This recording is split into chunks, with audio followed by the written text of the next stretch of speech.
آج کا خطبہ جمعۃ المبارک کا عنوان ملکی حالات اور اپنے اس معاشرے کی حالت کو دیکھتے ہوئے عنوان یہ رکھا گیا، فرعون تو گیا لیکن فرعونیت وہ چھوڑ گیا۔ اس دنیا کے اندر آنے والے انسان اپنے ساتھ ایک اپنا کردار بھی لے کر آتے ہیں۔ کچھ کردار اور کچھ انسان ایسے ہوتے ہیں کہ جو دنیا سے گئے، ان کا کردار وہ بھی انہی کے ساتھ ہی قبر کے اندر، زمین کے اندر دفن ہو جاتا ہے۔ لیکن کچھ انسان دنیا کے اندر ایسے آئے، تاریخ انسانیت نے، اس زمین نے کچھ ایسے انسانوں کو دیکھا ہے کہ جو دنیا کے اندر آئے، ان کا ایک کردار بنا۔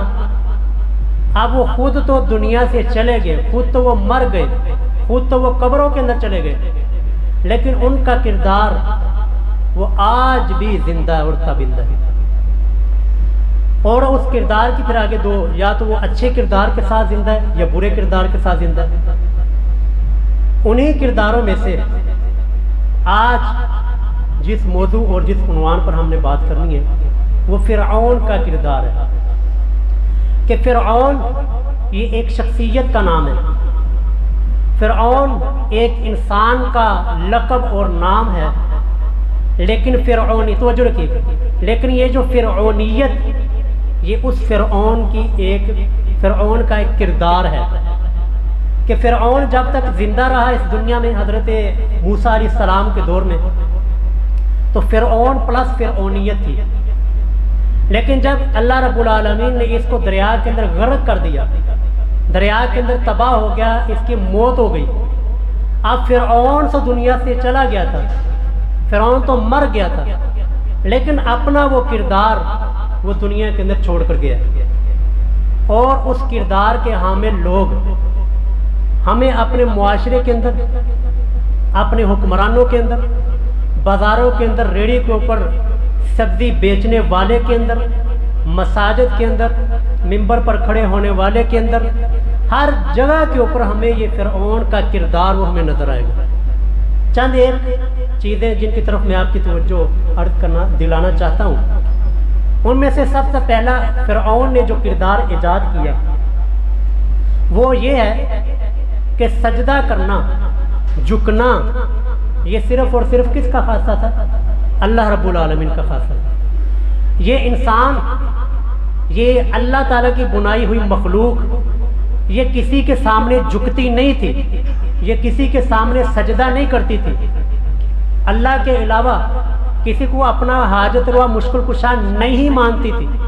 لیکن سب سے پہلا اس کائنات کے اندر جو دعوی خدائی کیا گیا، اللہ رب العالمین کے مقابلے کے اندر اپنے آپ کو کھڑا کیا گیا، وہ سب سے پہلا دعویٰ نمرود نے کیا تھا، جو کہ حضرت ابراہیم علیہ السلام کے زمانے میں آیا۔ وہ غرق ہوا، تباہ ہوا۔ اس کے بعد دوسرا بڑا دعویٰ اس کائنات کے اندر حضرت موسیٰ علیہ السلام کے زمانے میں یہ فرعون نے کیا تھا، بلکہ صرف دعویٰ ربوبیت ہی نہیں، انا ربکم الاعلی، کہ میں اعلیٰ رب ہوں، بہت بلند رب ہوں۔ یہ خدائی دعویٰ اس نے کروا کر، دعویٰ خدائی کا کر کے، پھر اس نے سارے کے سارے لوگوں کو اپنے قدموں کے اندر جھکوایا، لوگوں سے اپنی عبادتیں کروائیں، لوگوں کو اپنے سامنے سجدہ کرنے کے اوپر مجبور کیا، اور اللہ تعالیٰ کے جو خدائی اختیارات تھے وہ سارے کے سارے اختیارات اس نے اپنے اندر بنانے کی اور شو کروانے کی کوشش کی۔ اب یہ فرعون تو دنیا سے چلا گیا، لیکن یہ فرعونیت آج بھی دنیا کے اندر موجود ہے۔ آج بھی دنیا کے اندر آپ کو ایسے کروڑوں لوگ ملیں گے جو کہ اپنے آپ کو سجدہ کروا رہے ہیں، جو کہ اپنی عبادتیں کروا رہے ہیں، جو لوگوں کو رب سے ہٹا کر اور اپنے قدموں کے اندر جھکا رہے۔ یہ فرعونیت والا کردار آپ کو اربوں لوگوں کے اندر ملے گا۔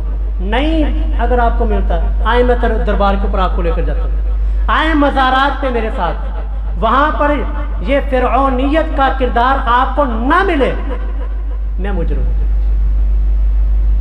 یہ کردار سب سے پہلے فرعون نے پیش کیا تھا کہ اس مخلوق خدا کو، اللہ کی بنائی ہوئی مخلوق کو رب سے ہٹا کر اپنے سامنے جھکوا دو، رب سے سجدے ہٹا کر یہ اپنے سامنے سجدے کرو۔ اور یقین کریں کبھی کبھی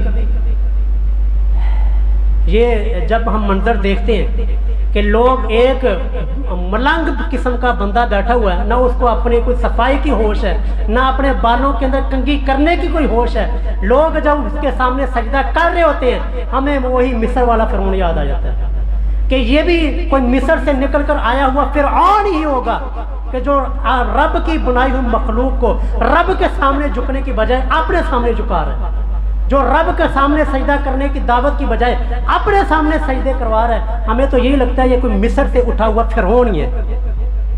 تو فرعون تو چلا گیا، مر گیا، لیکن جو کردار وہ دے کر گیا تھا لوگوں کو، جو کردار وہ بنا کر گیا تھا، آج وہ کردار ہمیں درباروں پہ، ہمیں مزاروں پہ، ہمیں لوگوں کی قدموں کے اندر جھکے ہوئے انسانوں کے اندر وہ ساری کی ساری فرعونیت نظر آ رہی ہے۔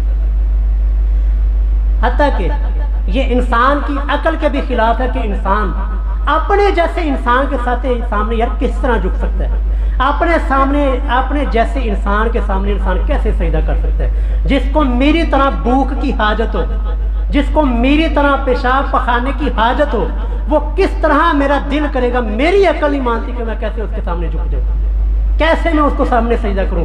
جو میری طرح ہی نیند کا محتاج ہو، کس طرح انسان کی عقل چاہتی ہے کہ میں اس کے سامنے جھکوں؟ یہ کسی انسان کے سامنے سجدہ کرنا یہ انسانی عقل کے بھی خلاف ہے۔ اور مسند احمد کی ایک حدیث ہے، حضرت رسول اللہ صلی اللہ علیہ وسلم کے سامنے حضرت معاذ رضی اللہ تعالیٰ عنہ یہ شام اور دمشق کے اندر گئے، دیکھا کہ وہاں پر لوگ اپنے اپنے سرداروں کو سجدہ کر رہے ہیں، واپس آتے ہیں اور یہ اپنا ذہن یہ رکھا ہے کہ لوگ اگر اپنے اپنے سرداروں کو سجدہ کر رہے ہیں تو ہمارے نبی تو کائنات کے سردار ہیں، ہمارے نبی تو امام الانبیاء ہیں، تو لوگ اگر اپنے سرداروں کو سجدہ کرتے ہیں تو ہمارے محبوب تو اس سے زیادہ حق رکھتے ہیں۔ آتے ہیں محبوب صلی اللہ علیہ وسلم بیٹھے ہوئے سامنے سجدہ کر دیا، رسول اللہ صلی اللہ علیہ وسلم کو جلال آیا، آپ نے اسی وقت فرمایا اے معاذ ما ھذا، یہ کیا کر رہے ہو، اپنا سر اٹھاؤ۔ اسی وقت حضرت معاذ رضی اللہ تعالیٰ عنہ کا سر اٹھایا اور پوچھنے لگے یہ آپ نے کہاں سے نیا طریقہ سیکھ لیا؟ کہنے لگے یا رسول اللہ میں فلاں علاقے میں گیا تھا، میں نے دیکھا کہ لوگ اپنے سرداروں کو سجدہ کر رہے ہیں، ہمارے سردار تو آپ ہیں، آپ تو کائنات کے سردار ہیں، آپ تو امام الانبیاء ہیں، تو آپ زیادہ حق رکھتے ہیں کہ آپ کو سجدہ کیا جائے۔ سر یہ مسند احمد کی حدیث ہے اور یہ حدیث بڑی ہی دلوں کے دماغ کے دریچے کھول دینے والی حدیث ہے ان عورتوں کے لیے بھی جو اپنے شوہروں کی نافرمانی کرتی ہیں۔ رسول اللہ صلی اللہ علیہ وسلم نے ارشاد فرمایا کہ اگر میں اللہ کے علاوہ کسی اور مخلوق کو، کسی اور انسان کو سجدہ کرنا جائز سمجھتا تو میں بیویوں کو حکم دیتا کہ اپنے خاوندوں کو سجدہ کرے۔ آپ نے حدیث یہاں تک سنی ہے، آگے بھی حدیث سنیے، یہی حدیث ہے مسند احمد کی، حدیث کا نمبر 7106 نمبر۔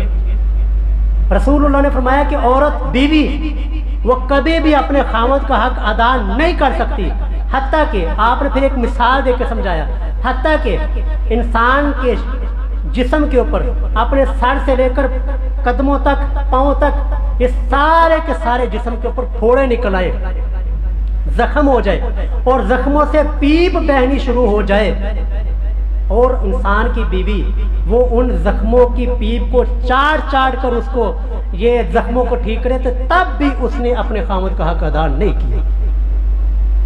یہاں تک اللہ کے رسول صلی اللہ علیہ وسلم نے عورتوں کو خاوندوں کے حقوق بتا کر کے، یہ ایسے ہوتا نہیں، صرف آپ نے مثال دے کر سمجھایا کہ اگر شوہر کو اس طرح کی بیماری بھی لگ جائے اور بیوی اس طرح خدمت کرنے والی ہو کہ شوہر کے زخموں کو چوس کر چاٹ کر وہ صاف کرے، تب بھی رسول اللہ نے فرمایا کہ اپنے خاوند کا حق ادا نہیں کر سکتا۔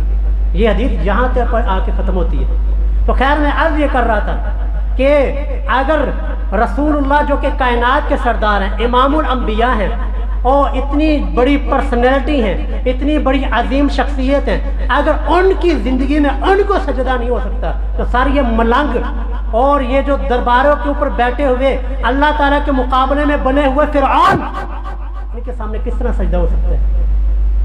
اور اگر بات کی جائے قبروں کی تو ہمارا ایمان ہے، ہمارا عقیدہ ہے کہ دنیا کائنات کی تمام قبریں وہ رسول اللہ کی قبر مبارک کی مٹی کے اوپر قربان ہیں۔ تو رسول اللہ اپنی قبر کے بارے میں رسول اللہ کیا فرما کے گئے؟ صحیح بخاری، صحیح مسلم اور باقی تمام حدیث کی کتابوں کے اندر یہ حدیث موجود ہے، مسند احمد کے اندر تفسیر کے ساتھ موجود ہے۔ رسول اللہ نے دعا فرمائی تھی، اللہ اللہم لا تجعل قبری وثنا یعبد، اے اللہ میری قبر کو یہ سجدہ گاہ نہ بنانا کہ لوگ یہاں پر آ کر سجدے شروع کریں، کہ یہاں پر میلے لگنے شروع ہو جائیں اور لوگ یہاں پر آ کر ڈول کے ساتھ دمال ڈالیں اور یہاں پر ایک میلے والا ماحول بن جائے۔ اللہ میری قبر کو اس طرح نہ بنانا۔ اور آپ آخری عمر ہے، آخری لمحات ہیں، آپ اپنا چہرہ مبارک چادر سے نکالتے ہیں اور فرماتے ہیں لعن اللہ الیہود والنصارى، یہود و نصارہ کے اوپر اللہ کی لعنت کو، اتخذوا قبور انبیائہم مساجدا، کہ انہوں نے انبیاء کرام کی قبروں کو سجدہ گاہ بنا لیا، سجدہ گاہ بنا لیا کہ نبیوں کی قبروں کے اوپر انہوں نے سجدے شروع کر دیے۔ سر جب نبیوں کی قبروں کا یہ سٹیٹس ہے، جب نبیوں کی قبروں کا یہ مقام ہے کہ رسول اللہ قبر کے اوپر سجدہ کرنے کے اوپر لعنت فرمائے، تم ان درباروں کی قبریں اور یہ جو اب کیا کہا جائے، آپ اس بات کو بخوبی جانتے ہیں کہ اکثر قبروں سے گدھے نکلتے ہیں، اکثر قبروں سے کے اندر وہ گدھے چھپے ہوئے ہوتے ہیں جہاں پر وہ مزار اور دربار بنا ہوا ہوتا ہے، تو وہاں پر سجدہ کیسے جائز ہو سکتے ہیں؟ نہ یہ شریعت مانتی ہے، نہ یہ انسانی عقل مانتی ہے۔ یہ انسانی عقل بھی کہتی ہے کہ اپنے جیسے انسان کے سامنے سجدہ نہیں ہونا چاہیے، شریعت بھی کہتی ہے اپنے جیسے انسان کے سامنے سجدہ نہیں ہونا چاہیے، فرعونیت کہتی ہے کہ اپنے جیسے انسان کے سامنے سجدہ ہونا چاہیے۔ اب آپ دیکھ لیں، ہمارے ہی اس معاشرے کے اندر لوگ ہیں نا جو شریعت کو چھوڑ کر، عقل سلیم کو چھوڑ کر، فطرت انسانی کو چھوڑ کر فرعونیت پہ چل رہے ہیں۔ تو سجدہ اپنے آپ کو کروانا یا کروانے کے اوپر مجبور کرنا، اپنے سامنے جھکوانا، سر یہ کوئی اسلام نہیں ہے، یہ کوئی دین نہیں ہے، یہ کسی دین کی تبلیغ نہیں ہے، یہ فرعونیت کی تبلیغ ہے، یہ فرعون کا کردار ہے، یہ فرعون کی تعلیمات ہے، یہ رسول اللہ کی دین اسلام کی یہ تعلیمات نہیں ہے۔ آگے چلتے ہیں۔ فرعونیت، فرعون تو چلا گیا، فرعونیت اپنی چھوڑ کے گیا ہے۔ فرعونیت کا اگلا معیار وہ کیا ہے؟ فرعونیت کا اگلا معیار ہے حق بات پتہ چل جانے کے باوجود، حق بات کا علم ہو جانے کے باوجود پتہ چل جائے یہ حق ہے، پتہ چل جائے یہ بات درست ہے، پتہ چل جائے یہ بات قرآن کی ہے، پتہ چل جائے یہ بات حدیث کی ہے، اس کے باوجود بھی حق بات کو ٹھکرا دینا یہ فرعونیت ہے۔ آپ کہیں گے کیسے؟ قرآن کریم کے اندر حضرت موسیٰ علیہ السلام کا کردار دیکھیں۔ یار ایک بندہ دیکھیں، ذرا توجہ سے بات سنیے گا، کہ ایک بچے کی پرورش وہ خود انسان نے کی ہے، اس کے کردار سے واقف ہے، اس کی ساری زندگی اس کے سامنے ہے، اور پھر اس انسان کے پاس معجزات بھی موجود ہیں۔ معجزات سے ہٹ کر وہ پھر وہی فرعون جس نے حضرت موسیٰ علیہ السلام کی پرورش کی ہے، وہ فرعون حضرت موسیٰ علیہ السلام کے مقابلے میں جادوگروں کو بلاتا ہے، یعنی یہ کہتا ہے کہ مناظرہ ہوگا، اگر یہ جیت گئے تو میں بھی، میری جیت، اگر یہ ہار گئے تو میری ہار۔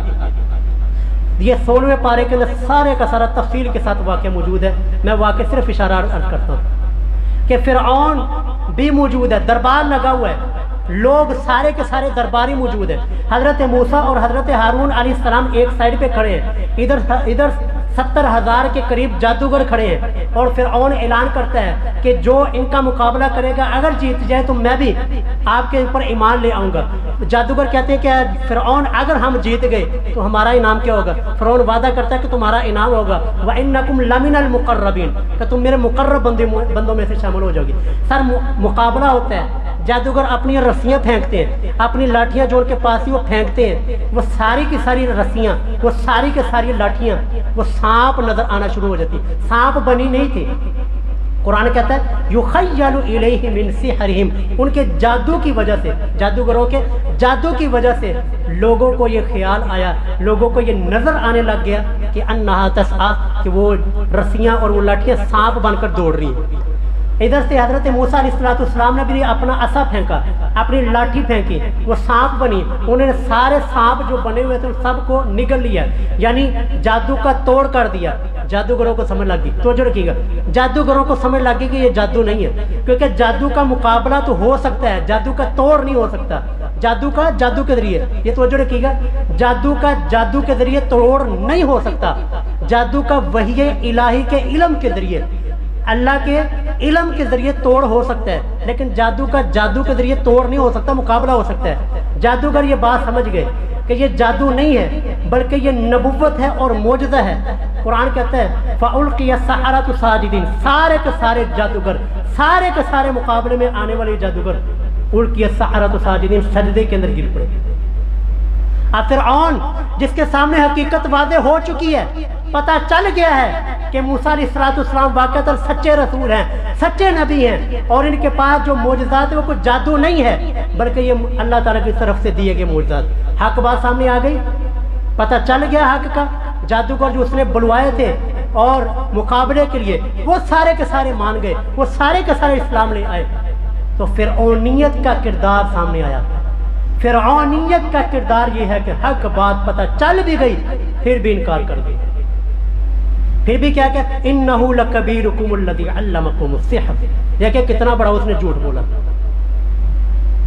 جادوگر خود بلائے اور دنیا کے مختلف علاقوں سے اس نے اکٹھے کیے تھے۔ کیا کہتا ہے جب سارے کے سارے جادوگر ایمان لے آئے، اسلام لے آئے، مسلمان ہو گئے، حضرت موسیٰ علیہ السلام کے ہاتھ کے اوپر اسلام کو قبول کر لیا، کہنے لگا اے تہاڈا وڈا ہے جہدے کو تسی جادو سیکھیا ہے، انہو لکبیرکم الذی علمکم السحر، اور تم اپنے بڑے کے سامنے جھک گئے، یہ تو تم نے ہمارے ساتھ فراڈ کیا ہے۔ آگے کہتے ہیں اگر تم، ان جادوگروں کو کہتا ہے اگر تم ایمان سے باز نہ آئے، اگر تم اسلام سے باز نہ آئے تو میں تمہیں لأصلبنکم فی جذوع النخل، میں تمہیں کھجور کے تنوں کے اوپر جا کے تمہیں سولی دوں گا، تمہیں سولوں کے اوپر لٹکاؤں گا، تمہارے ہاتھ پاؤں کو کاٹ دوں گا اگر تم تمہارا کفر کی طرف اور فرعونیت کی طرف واپس نہ آئے۔ سر یہ فرعونیت کا کردار، فرعون تو چلا گیا لیکن یہ کردار ہمارے اس لوگوں کے اندر یہ دے کر چلا گیا کہ حق بات پتہ چل بھی جائے، حدیث سامنے آ بھی جائے، قرآن کی آیت سامنے آ بھی جائے، تب بھی انکار کر دو، تب بھی نہ مانو۔ جبکہ حضرت رسول اللہ صلی اللہ علیہ وسلم، دین اسلام کی یہ تعلیمات نہیں ہے۔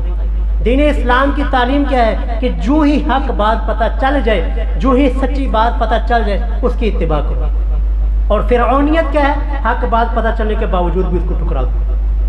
اور دنیا کے اندر اس کردار کے انسان آپ کو اربوں کی تعداد میں ملیں گے، آپ کو سینکڑوں اربوں کی تعداد میں لوگ ملیں گے جو فرعون کی اس فرعونیت کے کردار کو آگے لے کر چل رہے ہیں، جن کے سامنے حدیث رکھ دیا جائے یہ حدیث ہے، یہ رسول اللہ کی نماز کا طریقہ ہے، یہ رسول اللہ کے عقائد کا طریقہ ہے، یہ رسول اللہ کی تعلیمات ہیں، وہ کیا کہیں گے نحن مقلدون یجب علینا تقلید امامنا ابی حنیفہ، کہ نہیں حدیث تو ٹھیک ہے لیکن چونکہ ہم امام ابو حنیفہ رحمہ اللہ کے مقلد ہیں ہم انہیں کی اتباع کریں۔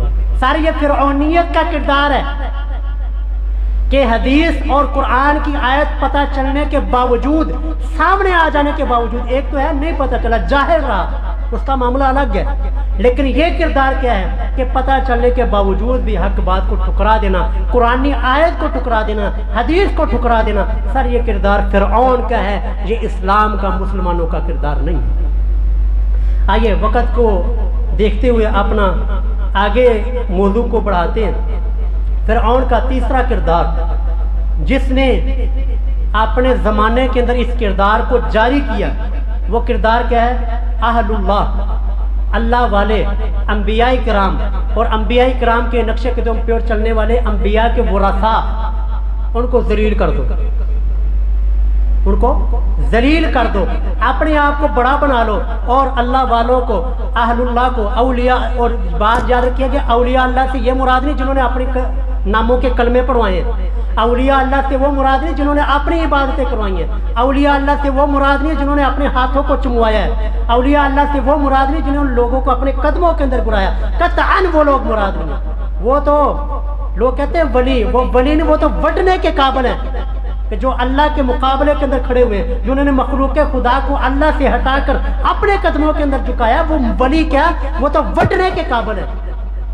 یہ اس معاملے کے اندر آ کر آپ کو پتا ہے میرا موقف باقی مسائل کے اندر بڑا نرم ہے، بڑی نرمی ہے میرے اندر، لیکن جب یہ آ جاتا ہے نا صوفیت کا معاملہ اور توحید کا معاملہ، اس میں مجھ سے یہ برداشت نہیں ہوتا کہ دین اسلام کے نام پر، جس اسلام کے لیے رسول اللہ نے طائف کے اندر پتھر کھائے تھے، جس اسلام کے لیے رسول اللہ کے دانت مبارک شہید ہوئے تھے، جس اسلام کے لیے اصحاب رسول کوئلوں کے اوپر لیٹ گئے تھے، اسی اسلام کا نام لے کر اور اسلام کے بالکل مخالف تعلیمات بنائی جائے تو ہمارا دل کڑتا ہے کہ سجدہ کا حق اللہ کو تھا، لیکن یہ کسی بابے کے، کسی پیر کے اور کسی بزرگ کے قدموں کے اندر کیوں انسانیت جھکتی ہے؟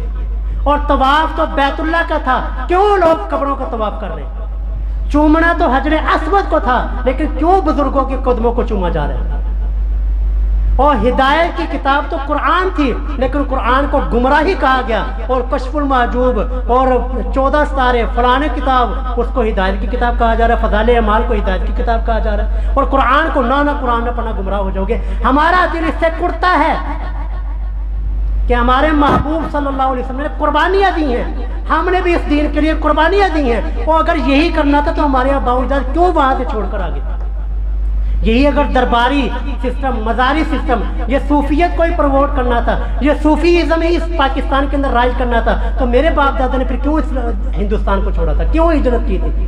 ہمارا دل کڑتا ہے، ہم مہاجرین کی اولاد ہیں، ہم نے، ہمارے آباء و اجداد نے چھوڑا تھا وہاں پر کہ یہاں پر شرک ہے، ہم ایسا ملک چاہتے جو توحید کے اوپر ہو، یہاں پر ہندو مت ہے، ہم ایسا ملک چاہتے جہاں پر ہندو مت کے رسم و رواج نہ ہو، یہاں پر سکھ ہیں، ہم ایسا ملک چاہتے جہاں پر سکھوں کا کوئی قانون نہ ہو۔ ہمارے پاکستان کے اندر سارے کا سارا ہمارے آباء و اجداد کی قربانیوں کو ضائع کیا گیا، اور یہاں پر وہی نظام، وہی درباری سسٹم، وہی صوفیزم، وہی صوفیت کو دوبارہ یہاں پر رائج کر دیا گیا، اس لیے ہمارا دل کڑتا ہے۔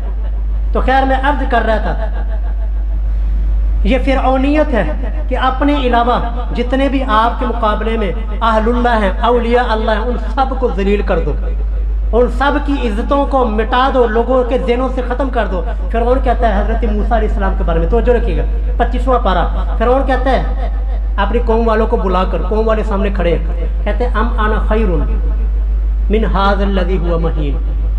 فرعون کہتا ہے لوگوں بتاؤ، یہ ھذہ الانہار تجری من تحتی، یہ مصر کے ساری کی ساری بادشاہت، یہ مصر کا سارا نظام حکومت، یہ مصر کی چلنے والی نہریں، یہ ساری کی ساری میرے تحت چل رہی ہیں، یہ میرے حکم کے مطابق چلتی ہیں، بتاؤ ام انا خیر من ھذا الذی ھو مہین، کیا میں بہتر ہوں یا کہ نعوذ باللہ معاذ اللہ یہ مہین شخص؟ مہین کا عربی زبان کے اندر جا کے ترجمہ پڑھیے گا، اللہ تعالیٰ معاف فرمائے، نقل کفر نہ باشد، یہ ذلیل شخص بہتر ہے یا کہ میں بہتر ہوں؟ نعوذ باللہ معاذ اللہ۔ نبی کے بارے میں، اولیاء ولی کے بارے میں اس طرح کے الفاظ اس نے استعمال کیے کہ میں بہتر ہوں یا کہ یہ بہتر ہے، ولا یکاد یبین، اور یہ تو بول بھی صحیح نہیں سکتا ہے۔ سر یہ کردار کے لوگ آپ کو یہاں پر اربوں کی تعداد میں ملیں گے، اس دنیا کے اندر اربوں کی تعداد میں آپ کو اس کردار کے لوگ ملیں گے جو اپنا غلطی، اپنا قصور ماننے کے لیے کبھی تیار نہیں ہوں گے۔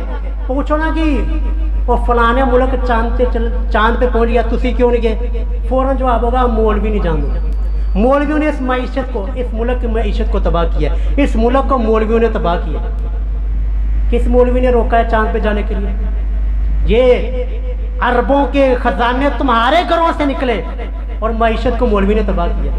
کرپشن کے اندر اربوں کی تعداد کے اندر تمہارے لوگ نکلے، اور تباہ ملک کو کس نے کیا؟ مولویوں نے۔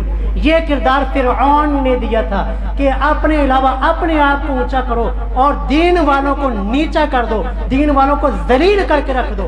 سر یہ کردار فرعون کا تھا، یہ اسلام کا کردار یہ نہیں ہے۔ اسلام کا، مسلمانوں کا، رسول اللہ کا یہ کردار قطعاً یہ نہیں ہے کہ دین والوں کو گرا دو، بلکہ اسلام کا کردار تو یہ ہے، توجہ رکھیے گا، اسلام کا کردار تو یہ ہے، محمد الرسول اللہ کا کردار تو یہ ہے، خیرکم من تعلم القرآن وعلمہ، ان افضلکم من تعلم القرآن وعلمہ، کہ تم میں سے بہترین لوگ وہ ہیں جو قرآن سیکھتے ہیں، قرآن سکھاتے ہیں۔ اور فرعونیت کیا ہے؟ فرعونیت یہ ہے کہ سب سے ذلیل لوگ قرآن، نعوذ باللہ، مدرسے والے ہیں، قرآن پڑھنے پڑھانے والے ہیں۔ کہا نہیں جاتا کہ یہ جہالت کی فیکٹری ہیں، یہ فرعون نے کردار دیا تھا۔ فرعون تو گیا لیکن فرعونیت چھوڑ کر گیا۔ فرعونی کردار یہاں پر آپ کو اربوں کی تعداد میں لوگ ملے۔ آئیے آگے چلتے ہیں۔ سر یہ اگلی گفتگو بڑی ہی توجہ کے ساتھ، انہماک کے ساتھ سماعت فرمائیے۔ یہ جو آخری پوائنٹ ہے نا، اس کے لیے میں نے یہ سارے کا سارا خطبہ جوڑا ہے، اس لیے میں نے یہ عنوان رکھا ہے۔ فرعونیت کیا ہے؟ پہلے میں دین محمدی آپ کے سامنے پیش کرتا ہوں۔ حضرت امام ابو حنیفہ رحمہ اللہ تعالی چیف جسٹس کا عہدہ پیش کیا گیا کہ آپ چیف جسٹس بن جائیں، قاضی القضات بن جائیں۔ یار امام ابو حنیفہ جیسا ولی دیکھیں گے آپ دنیا میں؟ ان کی جو نام کے اوپر جو فرقہ بنا ہے، ان کے نام کے اوپر جو فقہ ہے، ان کی بات نہیں میں کر رہا، وہ سب کا ساتھ وہ ایک الگ مسئلہ ہے، لیکن ان کی ذات کی میں بات کر رہا ہوں کہ امام ابو حنیفہ رحمہ اللہ جن کو یہ پیشکش کی گئی، جن کے سامنے یہ عہدہ رکھا گیا کہ آپ قاضی القضات چیف جسٹس کا عہدہ قبول کریں اور چیف جسٹس بن جائیں، اس کو پتا تھا، امام ابو حنیفہ رحمہ اللہ کو پتا تھا کہ یہ عہدہ کتنا مشکل ہے۔ سر امام ابو حنیفہ رحمہ اللہ نے جان دے دی ہے، زہر کا پیالہ پینا گوارا کر لیا، ان کا جنازہ جیل سے اٹھایا، لیکن یہ عہدہ قبول نہیں کیا، کیونکہ ان کو اس عہدے کی، اس منصب کے بارے میں پتا تھا کہ رسول اللہ نے فرمایا تھا کہ جس کو قاضی بنایا گیا گویا کہ اس کو کھنڈی سی چھری کے ساتھ ذبح کر دیا گیا۔ من جعل قاضیا بین الناس فقد ذبح بغیر سکین۔ ان کو یہ پتا تھا عہدے کے لیے، حکومت کے لیے، کرسی کے لیے، وزارت کے لیے، مشارت کے لیے، صدارت کے لیے انہوں نے اپنی جان دینی گوارا کی ہے کہ جان دے دوں گا، یہ عہدہ نہیں قبول کروں گا۔ فرعونیت کیا ہے؟ توجہ رکھیے گا، آپ بڑی توجہ سے بات سننے والے۔ فرعونیت کیا ہے؟ فرعونیت یہ ہے کہ کرسی کو بچاؤ، عہدے کو بچاؤ، وزارت کو بچاؤ، اپنی مشارت کو بچاؤ، صدارت کو بچاؤ، اس کے مقابلے میں جو بھی آتا ہے کاٹ دو۔ کیسے کاٹ دو؟ فرعون زندہ ہے، لوگوں نے بتایا کہ بھائی بنی اسرائیل میں ایک بچہ پیدا ہونے والا ہے جو کہ تیری صدارت کو، تیری کرسی کو، تیری وزارت کو، تیری بادشاہت کو، تیری حکومت کو تباہ کر کے رکھ دے گا، تیری حکومت کو ختم کر دے گا۔ سر فرعونیت یہ ہے کہ اپنی کرسی کو بچاؤ، صدارت کو بچاؤ، بچے جتنے بھی پیدا ہوں گے سارے کے سر کو ذبح کر دیا گا۔ یہ فرعونیت تھی۔ سر 60-70 ہزار بچے فرعون نے اپنی کرسی بچانے کے لیے قتل کیے۔ آپ اندازہ لگا سکتے ہیں کہ ان والدین کے دلوں کے اوپر کیا بیتی ہوگی، اس ماں کے دل کے اوپر کیا بیتی ہوگی جس کو پتا ہو کہ میرا بچہ پیدا ہونے والا ہے، پیدا ہوتے ہی اس کے گلے کے اوپر چھری چلا دی جائے گی۔ اللہ تعالیٰ نے اس انعام کو قرآن کریم میں کئی مرتبہ بیان کیا ہے، سورۃ البقرہ میں، سورہ ابراہیم کے اندر، سورہ القصص کے اندر، سورہ طٰہٰ کے اندر اور کئی مقامات کے اوپر اللہ نے اس انعام کو ذکر کیا کہ اس وقت کو یاد کرو، اس نعمت کو یاد کرو جب فرعون نے اپنی کرسی بچانے کے لیے، اپنا عہدہ بچانے کے لیے، اپنی حکومت بچانے کے لیے تمہارے بچوں کو ذبح کر دیا کرتا تھا اور تمہاری بچیوں کو زندہ رکھتا تھا۔ فرعون نے کیا کہا؟ ماں روتی ہے رو پڑے، باپ چیختا ہے چیختا رہے، اور بچہ تڑپتا ہے تڑپتا رہے، لیکن میری کرسی، میری وزارت، میری مشارت، میری حکومت وہ نہیں ختم ہونی چاہیے۔ یہ پہلا جو کردار امام ابو حنیفہ کے بارے میں نے بتایا تھا، یہ دین محمدی کا کردار ہے کہ جان دے دی ہے، حکومت قبول نہیں کی۔ اور ادھر کیا ہے؟ حکومت کو بچاؤ، بچہ آتا ہے مار دو، ماں روتی ہے رو پڑے، بچہ آتا ہے ذبح کر دو، باپ تڑپتا ہے تڑپتا رہے، لیکن میری حکومت، میری کرسی، میرا عہدہ، میری وزارت، میری مشارت وہ ختم نہیں ہونی چاہیے۔ سر اس طرح کا کردار فرعون چلا گیا، مر گیا فرعون۔ فرعونیت کا یہ کردار آپ کو مجھ سے زیادہ جانتے کہاں کہاں پر نظر آتا ہے۔ آپ کو یہ کردار پاکستانی حکمرانوں کے اندر اور دنیا کے حکمرانوں کے اندر بکثرت ملے گا کہ جنہوں نے اپنے عہدوں کو بچانے کے لیے، غریب پانی کے اندر ڈوبتا ہے ڈوب جائے، غریب بلکتا ہے بلک جائے، غریب بھوکا مرتا ہے مر جائے، غریب خودکشی کرتا ہے کر جائے، میری حکومت نہیں جانی چاہیے، میری کرسی نہیں جانی چاہیے، میری وزارت نہیں جانی چاہیے، میری مشارت نہیں جانی چاہیے۔ اور یہ کردار کہاں سے لیا ہے؟ یہ وہی کردار ہے جو فرعون دے کر گیا تھا. یہ وہی کردار ہے جس کو فرعون نے آغاز کیا تھا, جس کردار کو سب سے پہلے فرعون نے پانی لگایا تھا. آج وہ اتنا بڑا درخت بن کے وہ آج ہم پر مسلط ہے. آج یہی کردار ہم پر مسلط ہے. غریب مرتا ہے مرے, خودکشی کرتا ہے کرے, پنکھے کے ساتھ لٹکتا ہے لٹکے, پانی میں ڈوب کر مرتا ہے مر جائے, سیلاب آتا ہے آ جائے. میری حکومت نہیں جانی چاہیے, میری صدارت میری وزارت نہیں ختم ہونی چاہیے. اب ہمیں کیا کرنا ہے؟ جب فرعون اور فرعونی کردار والے ہم پر مسلط ہوں تو ہماری ذمہ داری کیا بنتی ہے؟ توجہ رکھیے گا, ہماری ذمہ داری کیا بنتی ہے؟ ہم نے کیا کرنا ہے؟ ہم کیسے ان سے نجات حاصل کر سکتے ہیں؟ ہمیں کیسا چھٹکارا مل سکتا ہے؟ میرے عزیزوں, ہمیں اسی طرح کرنا ہوگا, توجہ رکھیے گا, ہمیں اسی طرح دوبارہ سے وہ کردار اپنانا ہوگا جس کردار کو حضرت موسیٰ علیہ السلام نے زندہ کیا تھا بنی اسرائیل. حضرت موسیٰ علیہ السلام نے پوری بنی اسرائیل کو ایک جھنڈے کے نیچے, ایک قیادت کے نیچے جمع کیا تھا.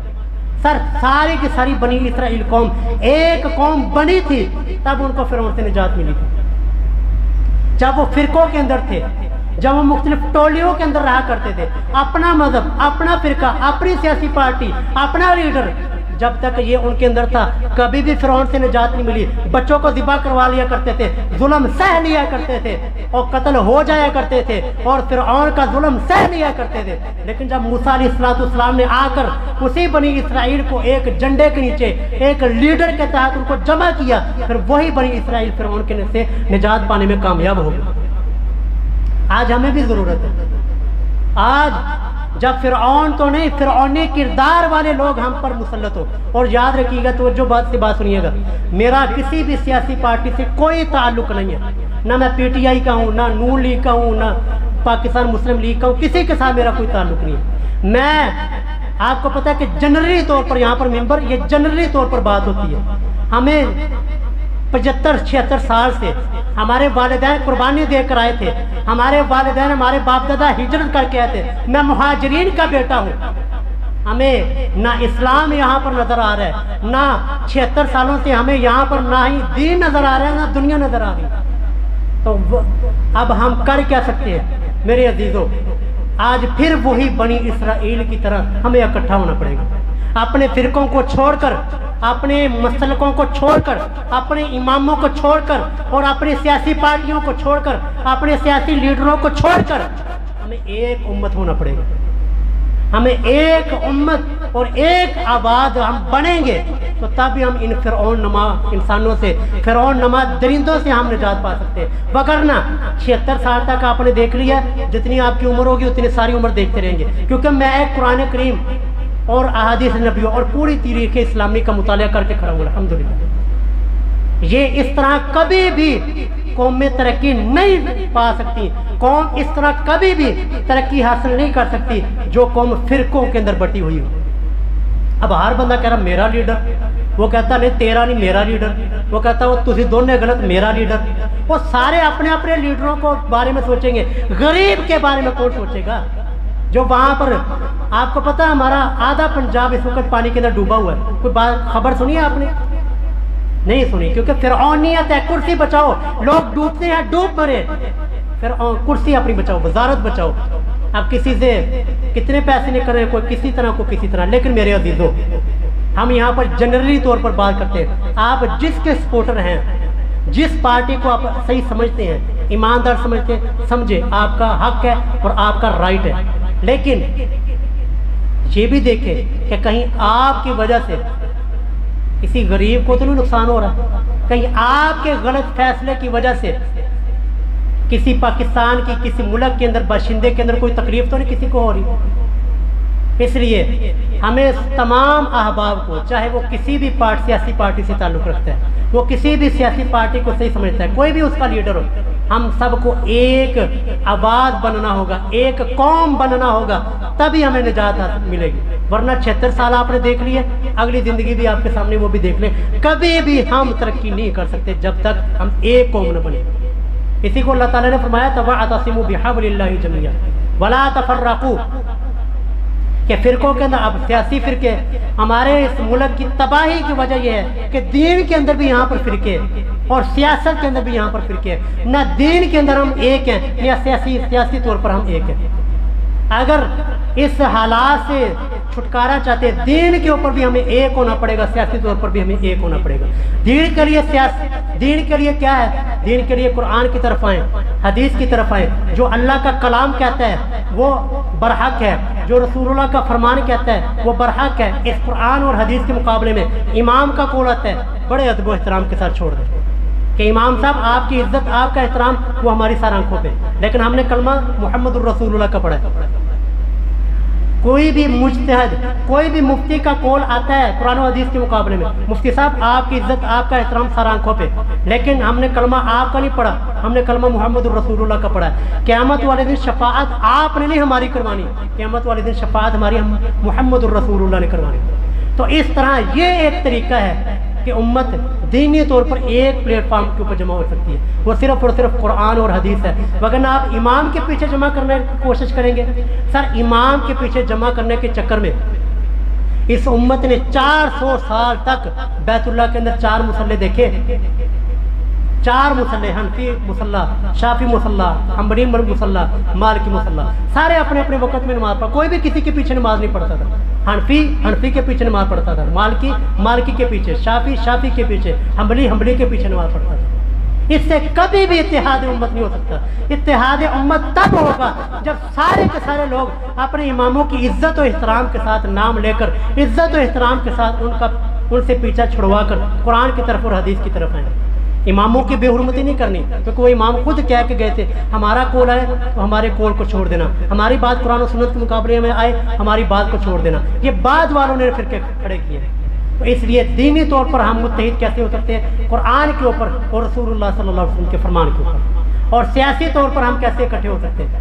یہ آپ نے خود دیکھنا ہے، خود تحقیق کرنی ہے کہ کون سا لیڈر ہے جو ہمیں اس مشکل حالات سے ہمیں نکال سکتا ہے، اور کون سی شخصیت ہے جو ہمیں اس مشکل حالات سے نکال سکتی ہے، اور جس کے اوپر آپ کا اعتماد بنتا ہو۔ لڑے نہ، جھگڑے نہ، یہ کسی سیاسی پارٹی نے، کسی سیاسی لیڈر نے ہمیں ہمارے جنازے پہ نہیں آنا، کسی نے بھی ہمیں کوئی نہیں پوچھنا، ہم مریں گے کسی نے ہمیں نہیں پوچھنا، بھوکے مار جائیں گے آپ کو کسی نے نہیں پوچھنا۔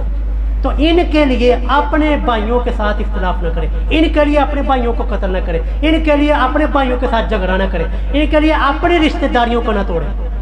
ادب و احترام کے ساتھ اختلاف رکھیں، ادب و احترام کے ساتھ ایک دوسرے کا احترام کرتے ہوئے جس پارٹی کو، جس لیڈر کو آپ صحیح سمجھتے ہیں، ایماندار سمجھتے ہیں، اس کے پیچھے رہیں، لیکن ایک آواز بنے، ایک قوم بنے۔ تو ہمیں انشاءاللہ العزیز اللہ تعالیٰ سے امید ہے کہ اللہ تعالیٰ ہمارا حامی و ناصر ہوگا۔